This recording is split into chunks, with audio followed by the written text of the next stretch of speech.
Thank you to SEGA for providing us with a Steam review code for this review. From a short teaser that left myself curious and cautious, to a flow of coverage that made me excited just thinking about this game's potential. Sonic Frontiers is the latest title in the Blue Blur's long history of fast-paced, evil-stopping heroicism. While there has been concern since Sonic's last outing with his friends against the Doctor and Sonic Forces, and in the general aspect of how the series should move forward, Sonic Frontiers is a huge leap forward for the franchise as it gleams and glistens in almost every way possible, despite the shortcomings it may have. To begin, the scope of this title is vastly different to others in the Sonic series. While the series' gameplay direction has mostly been fast-paced level-to-level for story progression gameplay through 2D platforming and 3D platforming with the boost mechanic, Sonic Frontiers combines these aspects in what SEGA and Sonic Team have described as open zone gameplay. While the boost is still present and there are individual levels that are styled like or even take directly from the previous games, Sonic Frontiers primarily focuses on having the player take on the world as they like, through traversing, unlocking, and fighting your way through the terrain, challenges, and enemies to uncover the mysteries of this brand new area within the Sonic world, the Starfall Islands. With Sonic, Tails, and Amy getting a reading of the Chaos Emeralds having gathered at these set of islands called the Starfall Islands, Sonic and the gang head there on the Tornado to figure out what drew them here specifically.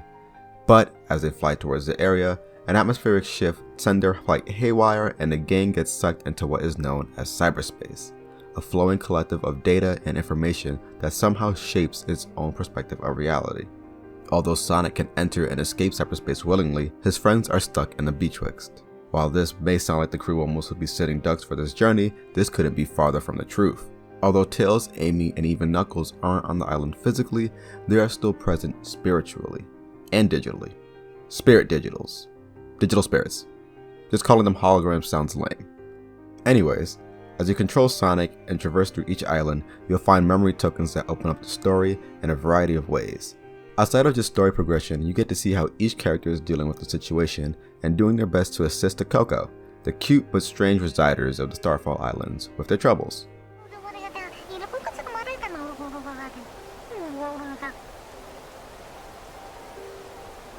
This Coco says they need to find their one true love before it's too late.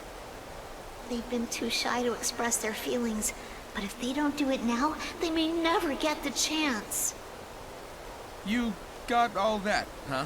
Some conversations will just be pointing out what you could do to solve a puzzle, but others will lead to instances of character development that I never thought the series would tackle outside of the comics. The journey that each character goes through on an introspective level is something that I wasn't sure if the series needed, but the inclusion of it is so greatly appreciated and well done that it left me with several instances of wide smiles popping off, and it just left me with so much hope as to what will happen in future titles. Expectations for the future aside, the open zone gameplay loop that you can tackle in a variety of ways is very fun. While some of the numerous points of 2D and 3D platforming sections on the islands may seem visually thrown about and directionally incoherent without a unique visual direction leading to them, in comparison to previous games, the cyberspace levels, or even some of the towering set pieces each island has to offer, the way you choose to take on the world can turn this perspective on its head. Across each island, there are a numerous amount of small challenges and puzzles that you can complete in order to uncover the current island's map. This then not only allows you to see where other challenges, cyberspace levels, memory conversations, and more are on the map, but it also reveals grind rails that allow for faster travel and creating greater interactivity between the different areas within each island. You could either grind away to get to a different area, or you could use the rails as an alternative means to make your way into different instances of platforming. There is still more beyond this though, as I did state there were enemies for you to fight.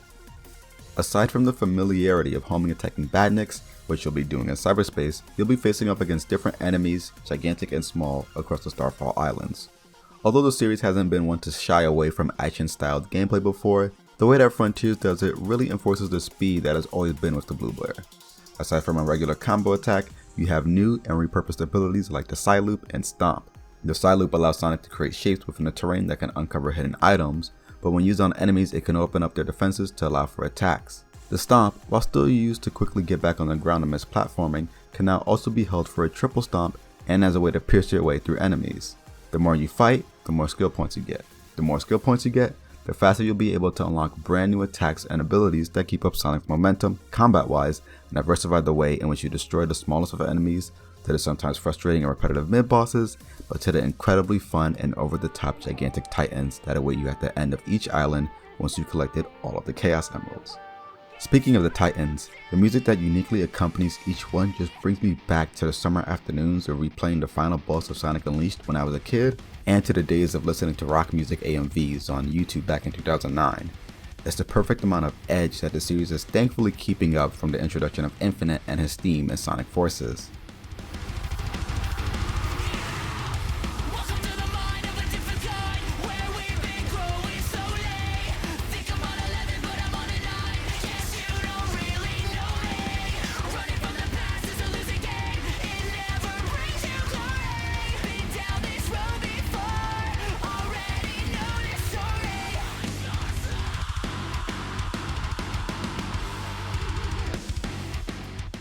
But the boss music isn't the only highlight.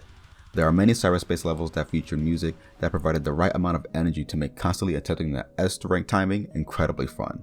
The build-up of the island themes as you progress through the game just heightens the feeling of the game's atmosphere. God, the choice of relaxing lo-fi music when you go fishing in cyberspace with Big added so much to the experience even if the fishing is incredibly easy. Continuing forward with the game's presentation, while the visual aesthetic of the Starfall Islands may be hit or miss for some people, I think the intentional choice of a more realistic portrayal of unfamiliar terrain, accompanied by the classic aspects of grinding and platforming that we all know from the Sonic series, provides a good balance of delivering what you know you're here for and something that is brand new, and land that you're progressively discovering and uncovering that is really fun to be in. There were some bugs and performance issues here and there, instances where frames noticeably dropped, long loading times when getting to cyberspace levels, weird hit detection, lighting issues, and random times where Sonic's mouth would be completely off sync in a cutscene.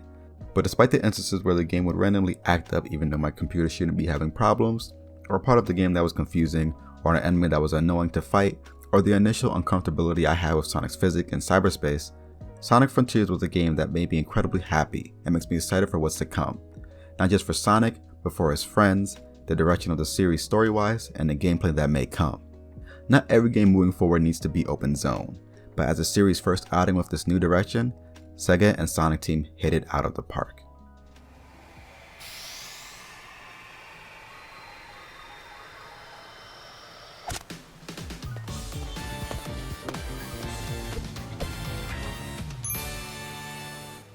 What were your thoughts on Sonic Frontiers? Have you already beaten it, or are you still making your way through the Starfall Islands? Let us know down in the comments below, and always remember to return to the source.